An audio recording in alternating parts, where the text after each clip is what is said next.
Jeff Harding, and sitting in for Kyle Case, who's out of town today. Joining me is Michelle Graves. Michelle, how are you? Happy to be in the co-pilot seat because I'm taking your place today. Yes, you are, and it's good to have you here. Thank you. Fun to be on the show. Well, Michelle, this is the 30th anniversary of the Games. Pretty exciting. It's really exciting. Things are starting to ramp up for us. Some people are not maybe thinking of us so much now, but things are really ramping up, and some of our sports are already closed. Yes, I was actually going to say that at least 4,181 people have thought of us because that's how many people have registered thus far. Yeah, we're doing really well. We're excited. Yeah, and as you mentioned, pickleball is closed, bowling is closed, softball and volleyball teams are closed, but we can still take more athletes. It's just the teams. We can't take any more teams. I know. We're squeezing them in everywhere we can. It's good. That's right. You know, Michelle, we all want to live a happy, healthy life, especially as we start to get a little older. And I have 9 tips from Dr. Arthur Hayward. He's a 65-year-old geriatrician, and clinical lead physician for Kaiser Permanente. So these are the 9 tips that he's got. First of all, quit smoking. Oh, good. At least if you do smoke. If you don't smoke, you don't have to worry about it. But if you do smoke, I'm glad I don't have to worry about it. You need to quit smoking. If you haven't quit later in your life, it's never too late. And you should. You always should. Yeah, it's amazing. It doesn't matter when you quit, you're still going to receive the health benefits of quitting. Exactly. The second one is keep active. Do something that keeps you fit each day. Physical activity helps you stay at a healthy weight, prevent or control illness, sleep better, reduces stress, helps you avoid falls, and helps you look and feel better. Yeah, that's really important. We have a little wellness program in our office and kind of motivates us. Encourages us to keep active. And you and I don't have a problem with that. We're both very involved. We compete. Yes. We try to get the most points. That's our goal. The next one is to eat well. Combined with physical activity, eating nutritious foods in the right amounts can help you stay healthy.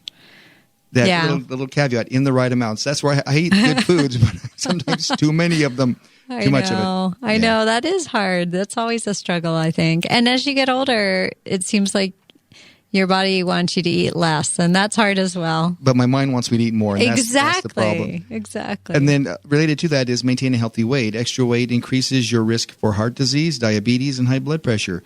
Get to your healthy weight and stay there by eating right and keeping active, as we already talked about. Yes. Another real help is replace sugary drinks with water.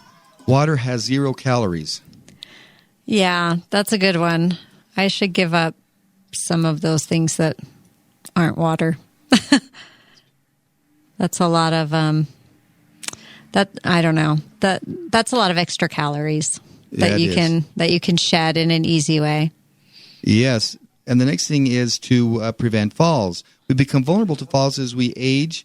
As we prevent falls and injuries by removing loose carpet and throw rugs. My parents' house is full of throw rugs. I wish they'd just get rid of them. Yeah, and also mobility is so important at an older age, and I think that stretching and things like that are much more important. Yeah, that's true. And then he also encouraged you to keep the paths clear of electrical cords and clutter, and use nightlights in hallways and bathrooms. Yeah, I've run into walls before. It's not fun. It's not. And did you know that people who walk barefoot fall more frequently? Really? Yeah, that's what he says. So it's important to wear good shoes with support to reduce the risk of falls. Oh, that's interesting. We never wear shoes in our house. Well, you're not old yet. You're going to want to start thinking about it as you start to age. Yeah. I've never heard that. That's good to know. That was the first time I'd seen that too, but he's a doctor, so he should know. Okay. And then the next one is stay up to date on your immunization and other health screenings. Oh, yeah. That's something we don't think about as we age. Yeah, I mean, it's important that by the time we're 50 that women should start thinking about mammograms and men should be thinking about prostate cancer. Those are important things. And also colonoscopies are important about the time you turn 50. So, and many preventative screenings are available. So we should really be thinking about that. Yes. And if you're part of the senior games, we have a wonderful health screening that you can do for free. We have a lot of them. It's a bonus. All right. And then the next one is get regular dental, vision, and hearing checkups. Yes. And I think that's pretty obvious why. Yeah, it helps with the not tripping thing that you just went over. Yes, it does. The next thing is prevent skin cancer. As we age, our skin grows thinner. sometimes it's not just our skin, but we become thin-skinned. So, okay, very funny. It also becomes drier and less elastic. Wrinkles appear. Cuts and bruises take longer to heal. Be sure to protect your skin from the sun. Too much sun and ultraviolet rays can cause skin cancer. And the last thing is manage your stress. Okay, how do we do that? Well, it recommends exercise and relaxation techniques like maybe meditation or yoga as a means of coping. Make times for friends and social contacts. And that doesn't mean on the computer. That means face-to-face social contacts. Yeah, that's a good idea. And make sure you're still having fun. Successful coping can affect your health and how you feel. So, and you need to also remember the role of positive thinking in the process. And hopefully as we get older, we actually have more time for those things as well. So maybe that part comes a little naturally, I would hope. That's right. Now, speaking of meditation, joining us on the phone from the East is Karen Newman. Karen, are you there? Yes, I am. Hi. Great Karen. to have you, Karen. This is Karen's second visit with us. We talked with her. She's a cancer survivor. And just as a quick aside, you just learned that you have another little bit of cancer showing up. Yes, we just found out yesterday that the cancer is in my lumbar 5 spine, in my pelvis, and we're checking out to see if it's in my stomach. I don't believe it is. I think it's gastritis, but I'm just going to keep on moving. I've got a slot to the World Championships in Cozumel, Mexico, and we're going to try to get my back shored up, and hopefully I'll be able to race. So, cancer is something that does affect so many people, but I think we just have to embrace it and move forward and find the blessings along the way. So, well, you have a great attitude about it, and that really is something. There's been studies that just the power of positive thinking does a lot to affect treatment. So good luck with that. Best wishes. And then just for those who may not remember, Karen is a world-class triathlete. So, fantastic. She's one of those athletes that are in tremendous shape. So it's great that you're fighting this battle like you fight through the triathlon. Well, being in shape like that will aid you as well. So that's a great starting place for fighting something like that. I'm so glad I'm an endurance athlete, because this finish line with cancer, I thought I'd already crossed it, but it keeps on moving. It was just a swimming leg. You still have the cycling leg to go. Hey, now, Karen, in addition to being a triathlete, her profession is she's a dietitian. And she's written some books on, both her experience with cancer, but also on nutrition. So we're going to talk a little bit today about some nutritional aspects that are important for athletes as they age, right? Yes, absolutely. The first thing one of the things we were talking about was fluid. As we age, our sense of fluid, our need for fluid kind of decrease. And so I find so many older athletes are dehydrated before they even walk out the door. And so I really make a point of telling my older athletes to put a bottle of water in the refrigerator, maybe put some citrus fruit in there or oranges or whatever to make it look really pretty, to remind them that they need to drink water. And on average, men need about 13 cups of water a day, which is about 13 liters, and women need about 9 cups, or about 2.2 liters of water a day. So that's a lot. And if you're losing your sense of need for water and thirst, you have to be reminded in other subtle ways.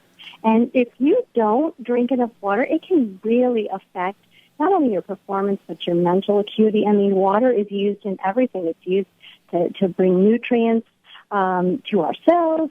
It's important for flushing out toxins.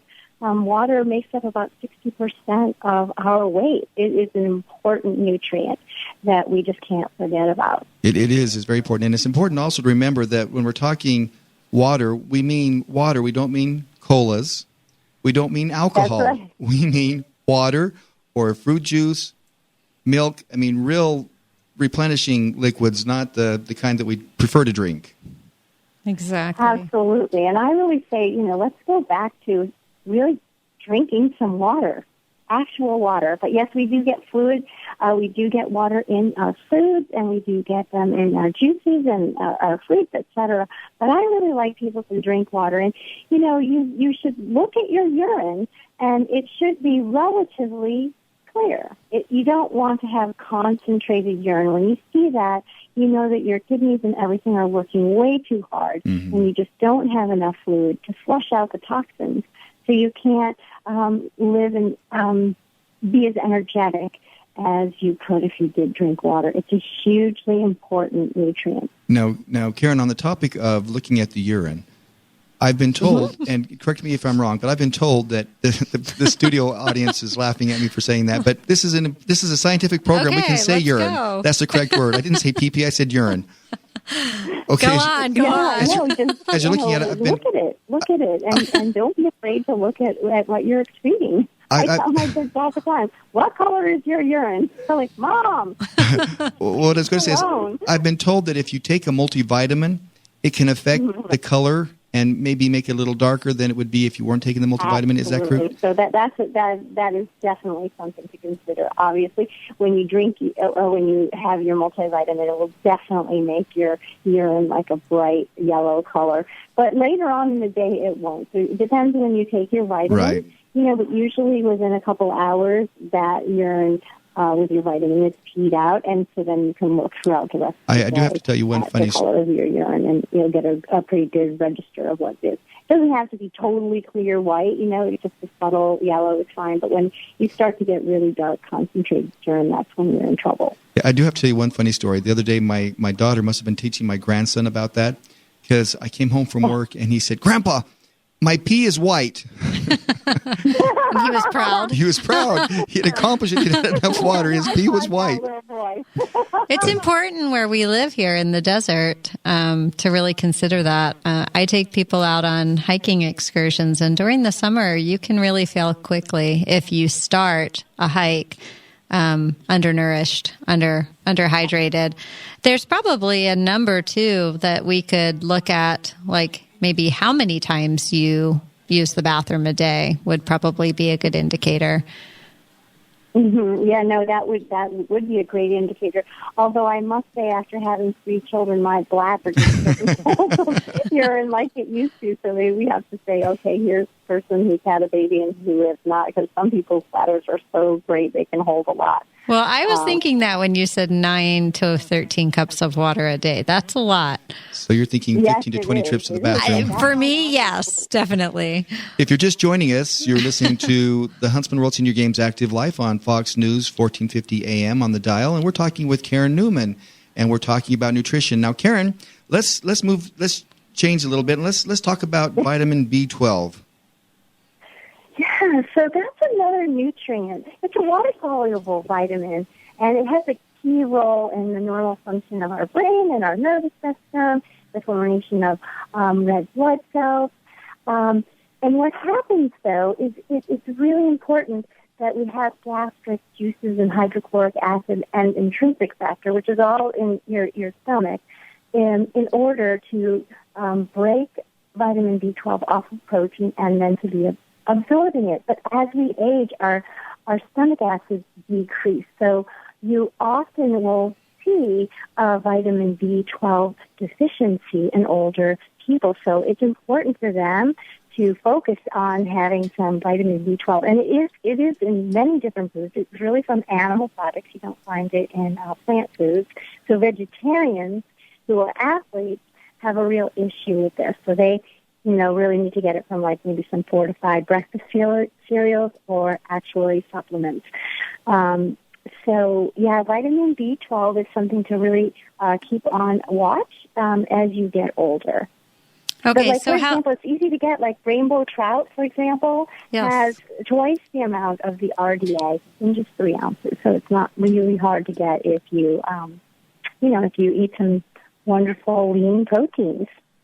Okay, well, that's what I was going to ask. What can we do to increase it, and how does it break down? Okay, so vitamin B12, it's an animal. It's with animals, so it's bound to protein in food. And as it goes into your stomach, you have hydrochloric acid and gastric protease in the stomach, and so that helps to break off the vitamin B12. And then you have something called intrinsic factor, which is secreted by the stomach's like parietal cells, and those the intrinsic factor binds with the vitamin B12, and that resulting complex is what is able to be absorbed into the cells and utilized to make red blood cells, etc.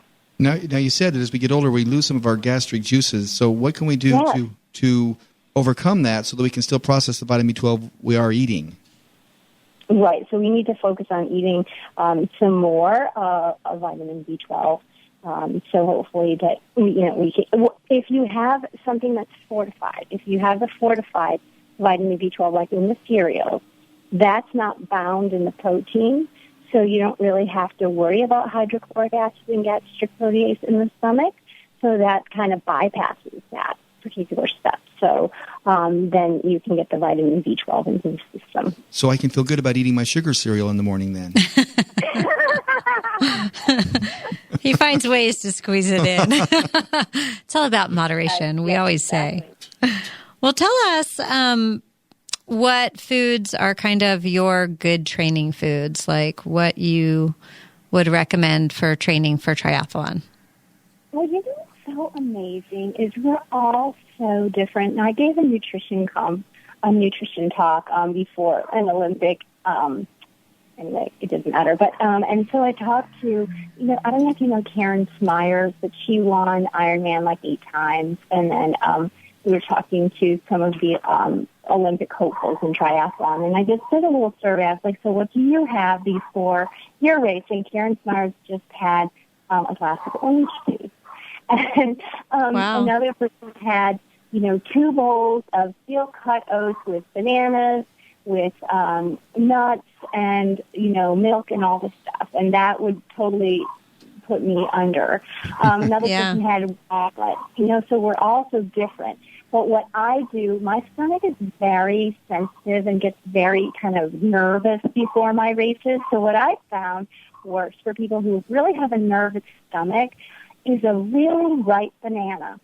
I mean, that's got like potassium, it's got, energy. And so for me, that has been a game changer. I used to have, a whole wheat bagel with some almond butter, and I always get this horrible cramp on the run, absolutely horrible.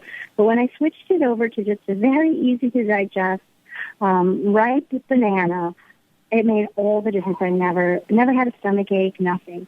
But here's the key. So everybody's going to try something. If you notice you get a really bad stomach ache, switch it up. You got to switch it up. Don't do it. Don't switch it up the day before your race. That's right. Do not do that. Doing the nutrition as part of your training is super important. And potassium, that potassium in the banana really works as a great boost for a lot of endurance athletes. So absolutely, and it's soft on the stomach. Some people have, a sweet potato. So just the sky's the limit. You don't have to just have like a breakfast food. You don't have to have an egg. You just switch it up. You can have whatever works for you. Maybe it's a turkey sandwich. Some people have turkey sandwiches. That's not for me. I just have a very, a stomach that's very sensitive. So some people don't. I've heard you say, so I really encourage people to try a whole bunch of different things and then let's see what works. And for the long endurance athletes, we do need to figure out what you can eat on the bike because we spend all this time training for something like an Ironman or a marathon, and then they don't even think about their nutrition. They wind up bonking after all this time and training. And so I really want people to consider their nutrition throughout, especially if they're doing a long distance. If you're doing something 2 hours and less, it's really not that important just to be supplementing during your race. But if you're doing something more than 2 hours, you really need to consider that. Now, Karen, I've heard you say, and I think it's important and it bears repeating, but it's important that we listen to our bodies. Our bodies do talk to us, and it's important that we listen to them and respond to what the message is that's giving us. That is so key, not only in racing, but in life. So for me, for example, I had found a lump in my breast, and I went to the doctors, and they told me it was nothing. And then the lump grew, and then, the tests were coming back negative, and there just were many, many, many, many mistakes. And I kept saying, I'm tired for no reason. And they kept saying, well, you're training. And I was like, no, it's this weird tired. And I wish that I had really, really tuned in and gotten second opinions. So I just want everyone out there to remember that you need to advocate for yourself and go get second opinions.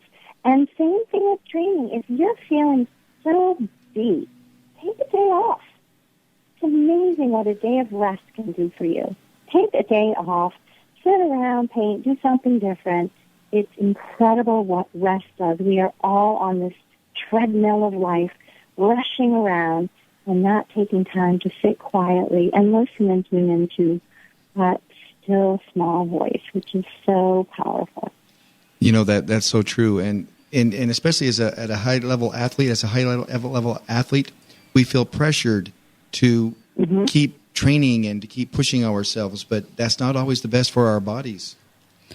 Well, and no, it's not. It really isn't. And I remember, having a coach who was an electronic coach, and he'd tell me all these things to do, and I was like, this just, I can't keep up with it. And then I would feel guilty. But finally, I did tune into my own, still small voice, and taking that day of rest before the race turned into breaking the world record.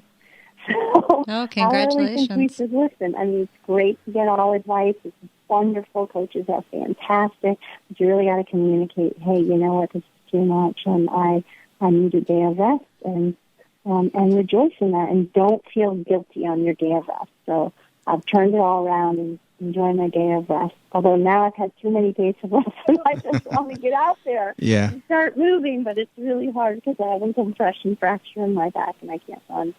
So I'm spending a lot of time resting. Well, your mindset is right, and we hope that you get well soon. We are almost out of time, but we just want to you to leave our listeners with something that was in your bio. I guess it's kind of like your mantra, try something new. What advice would you give to athletes out there that are kind of on the fence or thinking about coming to the Huntsman World Senior Games? Oh, my gosh. If you're, I just recommend just sign up. Please sign up. The Huntsman World Senior Games is absolutely the best. It is so much fun. Every single person is wonderful. Everybody's supporting each other. It's very different than a lot of these other races. I just think the Huntsman World Senior Games is just so wonderful. The people there, the venue, there's something for everybody. So just sign up. When I tell my clients they're sitting on the couch, I said, just sign up. Get a buddy. Sign up. Pick something from the wonderful list of things that there are to do, and sign up and come and be blessed, and then you'll just want to sign up every single year because it's so much fun, and the people are fantastic, and I just can't say enough about it. I love it. Well, we want our listeners to know that we did not pay you to say that. No, you did not. Not at all. But thank you. No. That's a wonderful way to end. I keep praying that I can make it out there. So keep me in your prayers, and I'll look forward to racing with you all soon, for sure. All right, Karen, we are out of time, but just tell us the name of the books you've written that they can go look for. Oh, wow. Okay, so just 3 words, and you can go on my website, Karen Newman, KarenNewman.com, and you can read an excerpt and see what everybody's saying, because it is really changing lives, healing people, giving them hope, and I'm so blessed. It's really my story, just my love poured out to everyone, because I don't want anyone to ever go through this life feeling broken, and there's such great hope and victory for each and every one of you out there. All right, well, Karen, thank you so much for joining us today. We're out of time, but thank you. We'd love to... Have a great day. Happy Memorial Day. Thank you. You too. Okay. Join us each and every Thursday at 4:30 p.m. for the Huntsman World Senior Games Active Life on Fox News 1450. You can also listen to this or any other show at www.seniorgames.net. You can also go to that same website to register if you're interested. This is the Games 30th anniversary, so we'd love to have you come. If you have any feedback or comments about our show, just shoot an email off to activelife@seniorgames.net. We'd love to hear from you. Our quote for the day is from Mahatma Gandhi. It's the quote is, "It is health that is real wealth. and not pieces of gold and silver. So, everybody, thanks for joining us, and until next time, stay active.